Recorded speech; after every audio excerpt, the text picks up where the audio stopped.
സ്വന്തം കാര്യം മാത്രം നോക്കി ബാക്കിയുള്ളവരൊന്നും കണ്ണുപിടിക്കാതെ അവനവന്റെ താല്പര്യവും അവനവന്റെ സന്തോഷത്തിനും വേണ്ടി മാത്രം ജീവിക്കുന്ന ഒരു മനസ്സുണ്ടല്ലോ, അത് കപടവിശ്വാസികളാണ്. മറ്റുള്ളവനെ രസിപ്പിക്കാൻ വേണ്ടി സംസാരിച്ചവന്റെ കൂടെ കൂടുകയും സ്നേഹം അഭിനയിക്കുകയും അവന്റെ കിട്ടാനുള്ളതൊക്കെ കിട്ടിക്കഴിഞ്ഞാൽ പിന്നീട് അവനെ കറിവേപ്പിലെ പോലെ അവനെ അവഗണിക്കുകയും ചെയ്യുന്ന ഒരു മനസ്സുണ്ടെങ്കിൽ അള്ളാഹു വിശുദ്ധ ഖുർആനിലൂടെ പറയുന്നു,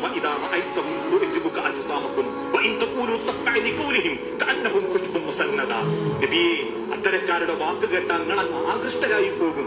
നമ്മളത്രക്കും വേണ്ടപ്പെട്ടവനാണ് നമ്മൾ വിചാരിക്കുക. കാരണം അവന്റെ കാര്യം കാണാൻ അവൻ നമ്മളോട് അടുക്കുന്നത്.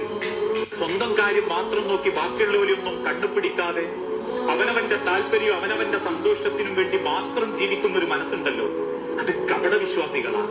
മറ്റുള്ളവനെ രസിപ്പിക്കാൻ വേണ്ടി സംസാരിച്ചവന്റെ കൂടെ കൂടുകയും സ്നേഹം അഭിനയിക്കുകയും അവന്റേത് കിട്ടാനുള്ളതൊക്കെ കിട്ടിക്കഴിഞ്ഞാൽ പിന്നീട് അവനെ കറിവേപ്പിലെ പോലെ അവനെ അവഗണിക്കുകയും ചെയ്യുന്ന ഒരു മനസ്സുണ്ടെങ്കിൽ അള്ളാഹു വിശുദ്ധ ഖുർആനിലൂടെ പറയുന്നു,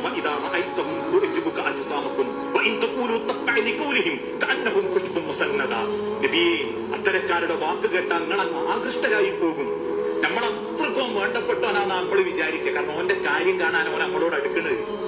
സ്വന്തം കാര്യം മാത്രം നോക്കി ബാക്കിയുള്ളവരൊന്നും കണ്ടുപിടിക്കാതെ അവനവന്റെ Allah will test you with a certain period of sabr. You have to go through it. Allah will test you with some time in which you have to bear patience, you have to make ends meet. It might not be easy, but for as long as you have two things, sabr and taqwa, Allah will fling the doors open very soon in such a way that you will thank Him again and again and again for closing that initial door and for letting you go through this moment of struggle. Wallahi, that's the promise of Allah.